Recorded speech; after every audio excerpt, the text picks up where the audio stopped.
windows and stuff. Getting everything ready. Making the best of this beautiful piece of warm weather. So, firewood for the winter coming. Oh, thanks. And despite there being a tree over the top there, I've started laying out the posts, homemade posts, for my strawberry tunnel, which is going to have the suspended guttering system in there, but I'm also going to seed off underneath. It's going to be it. And then up there, there's going to be a long old polytunnel.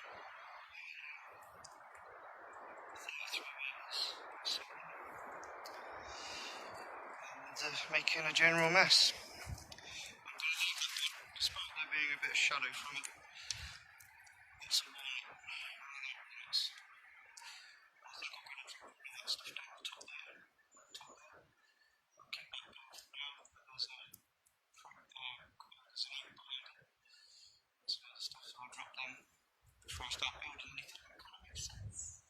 And why not? I've got more of a view. A lot more sun. So some